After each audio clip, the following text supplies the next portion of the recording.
నమస్తే ఆంధ్రప్రభకి స్వాగతం. నేను ప్రియా కౌశిక్. సో వెస్ట్ బెంగాల్ రాజకీయాలు చూసుకున్నట్టయితే భూకంపం వస్తుందా అన్నట్టుగా ఉంది.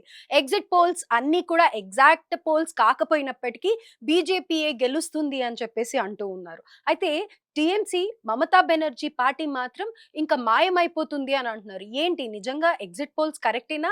ఈ విషయాలన్నీ తెలుసుకుందాం. ప్రస్తుతం మనతో పాటు మామిడి గిరిధర్ గారు ఉన్నారు. వారితో మాట్లాడదాం. హలో సార్, నమస్తే. నమస్తే అమ్మా. నమస్తే. నీకు ప్రేక్షకులందరికీ నా నమస్కారాలమ్మా.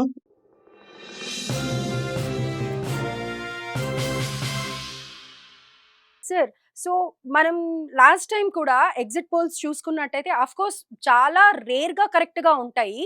లాస్ట్ టైమ్ కూడా అక్యురేట్‌గా ఇవ్వలేకపోయాయి. కానీ ఈసారి మాత్రం ప్రజల పల్స్‌కి తగ్గట్టు ఇచ్చారా? లేకపోతే నిజంగానే గ్రౌండ్ రియాలిటీ అదేనా? ఎందుకంటే ఫస్ట్ ఫేజ్ ఆఫ్ ఎలక్షన్స్‌లో 92% ఆఫ్ ఓటింగ్ అయింది.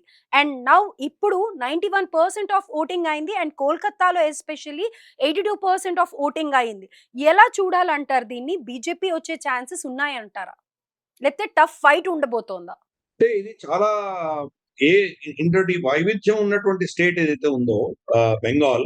అక్కడ హిందూ, ముస్లిం ఇష్యూస్ ఉన్నాయి. బంగ్లాదేశ్ ఇన్ఫిల్ట్రేటర్ ఇష్యూస్ ఉన్నాయి. అలాగే మనకక్కడ భాష అంటే బెంగాలీ వర్సెస్ గుజరాతీ ఇష్యూస్ ఉన్నాయి.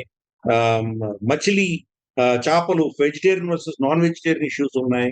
మహిళల సురక్షితమైనటువంటి పరిస్థితులు లేవక్కడ. సందేశ్ ఖాళీలో రేప్స్ కావచ్చు, లేదా మనకు ఆర్‌జీ కార్ రేప్ కావచ్చు. ఇటువంటివి చాలా ఉన్నాయి మనకు. కాబట్టి ఇంత కాంప్లెక్స్ స్టేట్‌ని ఏదో ఒక అంశంలో ఒక కోణంలో చూడడం అనేది చాలా తప్పు. హ్మ్. ఆహ్, ఈరోజు ఈ ఎగ్జిట్ పోల్స్ అన్ని కూడా అందుకనే అంత కన్‌ఫ్యూజ్డ్‌గా ఉంది. దీంట్లో మనం 3 గ్రూప్స్‌లో వేయొచ్చు.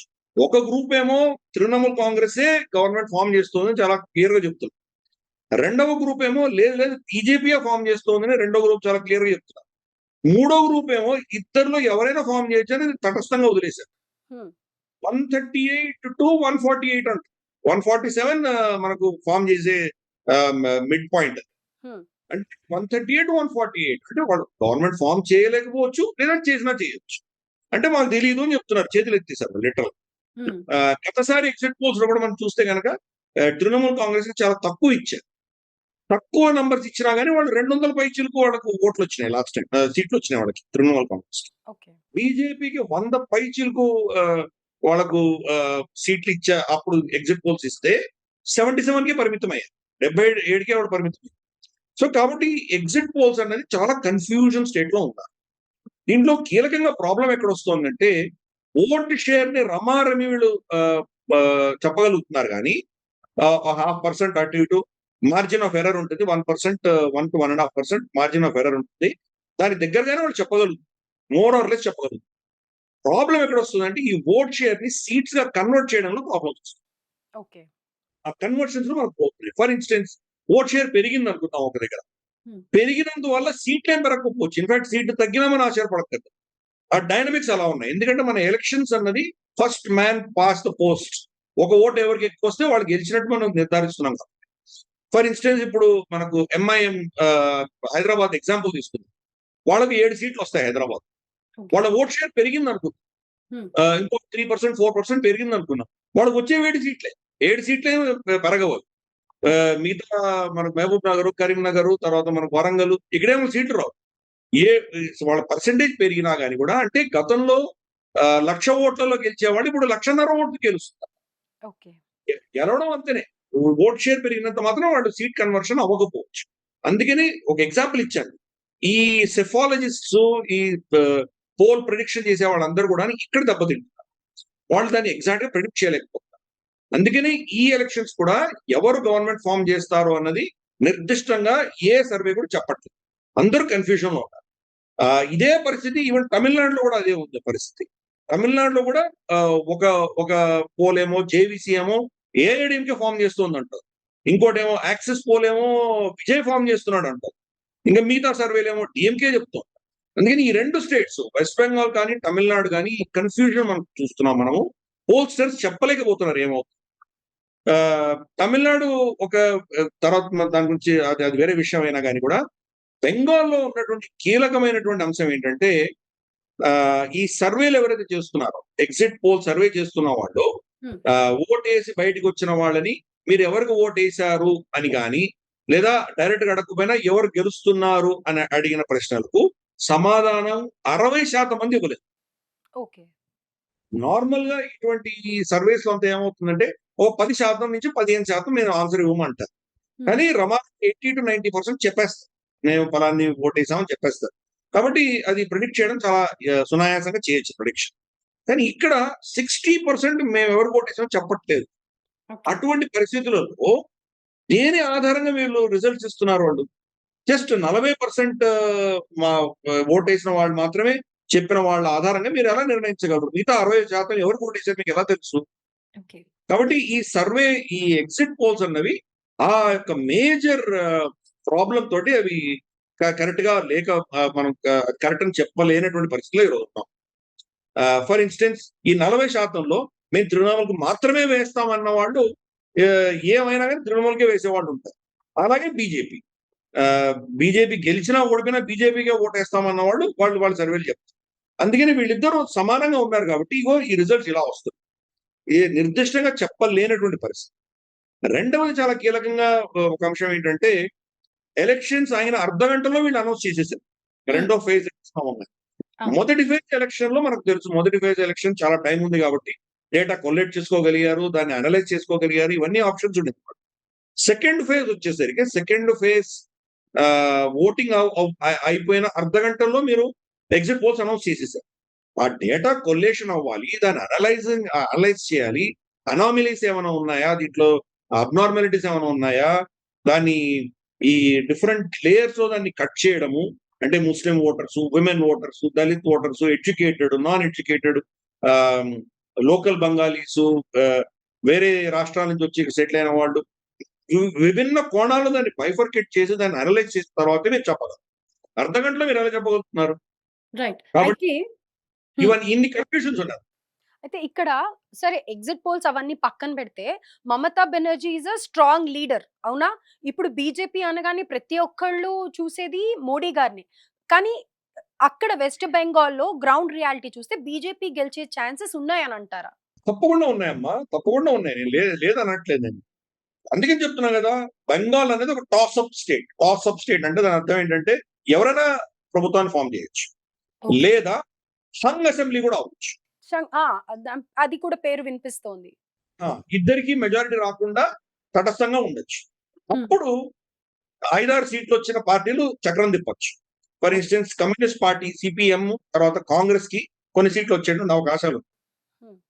వాళ్ళేం జేస్తారో మనకు తెలీదు. ఎందుకంటే కీలకంగా వాళ్ళ ఆహ్, ఇది ఇండి గఠబంధన్‌లో వాళ్ళు పార్ట్. కాబట్టి బీజేపీని ప్రభుత్వం ఏర్పాటు చేయకుండా ఆపాలి అనుకున్నప్పుడు బహుశా వాళ్ళు మమతా బెనర్జీకి సపోర్ట్ చేసినా మనం ఆశ్చర్యపడక్కర్లేదు. ఓకే. ఆహ్, కాబట్టి మనకు ఒక 2 ఆవగింజలంతా మమతా బెనర్జీయే ఫార్మ్ చేసేటువంటి సూచనలు ఎక్కువ కనిపిస్తున్నాయి. ఓహ్! ఓకే.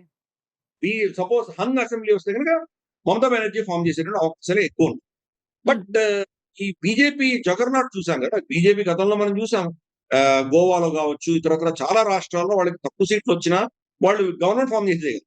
హ్మ్. ఆహ్, సో డిఫెక్షన్స్ ఎలా అవుతున్నాయో చూస్తున్నాం. మన ఆమ్ ఆద్మీ పార్టీలో ఆల్‌మోస్ట్ వాడు పార్టీ మొత్తం తుడుచుకొట్టుకుపోయింది. ముగ్గురు ఎంపీలు తప్ప మిగతా అందరూ బీజేపీలో కూటమిలో చేరిపోయారు. హ్మ్. ఒక ముందు రోజు దాకా బీజేపీని బండబూతులు తిట్టిన వాళ్ళందరూ సడెన్‌గా బీజేపీలో వచ్చి కండువా కప్పుకొని ఎళ్ళిపోయారు. అలాగే మన తెలుగుదేశం వాళ్ళందరూ కూడా బీజేపీలో ఎలా వెళ్ళిపోయారో చూసాం. కాబట్టి ఆ పరిస్థితులొస్తే మరి ఈ కాంగ్రెస్ ఎమ్మెల్యేలు కావచ్చు, ఇతరత్ర ఇండిపెండెంట్లు కావచ్చు, వీళ్ళు బీజేపీలో చేరిపోయి బీజేపీని సమర్థించినా మనం ఆశ్చర్యపడతాం. అందుకని ఇవన్నీ గూడాను చాలా ఫ్లూయిడ్‌గా ఉంది. ఈరోజు బంగాల్‌ని నిర్దిష్టంగా ఫలానా ప్రభుత్వం వస్తోంది అని ఎవరు చెప్పలేనటువంటి పరిస్థితి. ఇవన్నీ గూడాను టాస్ అప్. అందుకని 3 ఆప్షన్స్ కూడా ఓపెన్‌గా ఉన్నాయి. తృణమూల్ కాంగ్రెస్ సింపుల్ మెజారిటీతో వాళ్ళైనా ఫార్మ్ చేయొచ్చు. బీజేపీ కూడా సింపుల్ మెజారిటీతో ఫార్మ్ చేయొచ్చు. అలాగే ఇది ఒక సందిగ్ధ పరిస్థితులు కూడా ఉండేటువంటి అవకాశాలు. కానీ బంగాల్ చరిత్ర చూసామంటే జనరల్‌గా వాళ్ళు ఇటువంటి అస్థిరమైనటువంటి నిర్ణయం వాళ్ళు ఇవ్వరు. హ్మ్. గతంలో కమ్యూనిస్ట్ పార్టీలకి ఆల్‌మోస్ట్ 25 సంవత్సరాలు, 30 సంవత్సరాలు వాళ్ళు పట్టం కట్టారు. ఓకే. వాళ్ళు అయిపోంగానే మళ్ళీ తృణమూల్ కాంగ్రెస్ 15 సంవత్సరాలు పట్టం కట్టారు. హ్మ్. కాబట్టి వాళ్ళు లాంగ్ టర్మ్ వాళ్ళు ఒక లాయల్టీ అన్నది చూపించడం మనం చూసాం. హ్మ్. కాబట్టి ఈసారి ఒకవేళ పరివర్తన జరిగితే బహుశా క్లియర్‌గానే బీజేపీకి మెజారిటీ ఇచ్చేటువంటి అవకాశాలు లేకపో లేదా ట్రాన్సిషన్ కొంతకాలం ఒక సంవత్సరం 2 సంవత్సరాలు ఈ కోalition ఉండి తర్వాత సమీకరణలు మారేటువంటి అవకాశాలు లేవు. కీలకంగా మనం దీంట్లో చూడవలసింది ఏంటంటే గనక ఆహ్, హిందూ కన్సాలిడేషన్ విపరీతంగా అయిందక్కడ.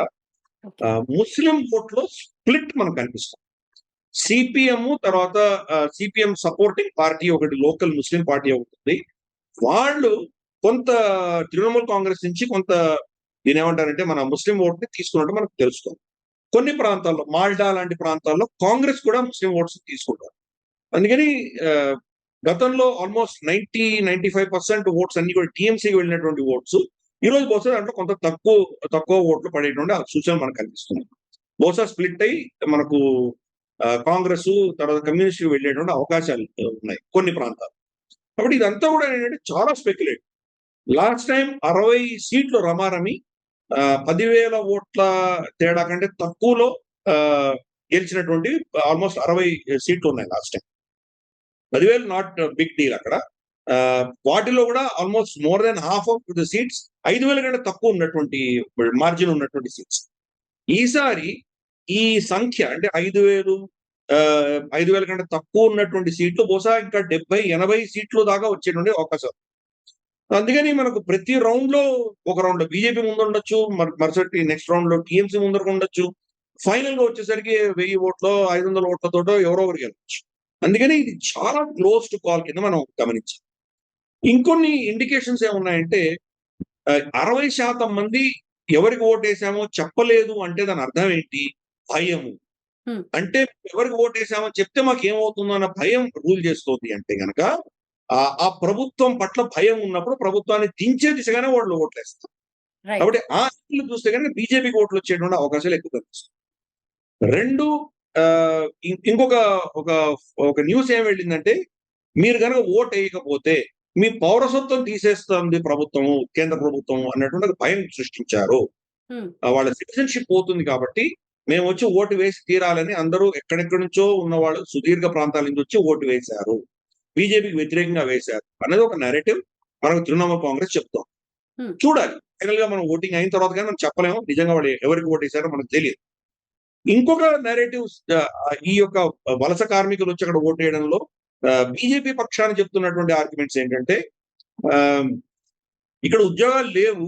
ఉద్యోగ అవకాశాలు లేవు కాబట్టి వాళ్ళు ఇతరత్ర రాష్ట్రాలకు వెళ్లారు వాళ్ళు.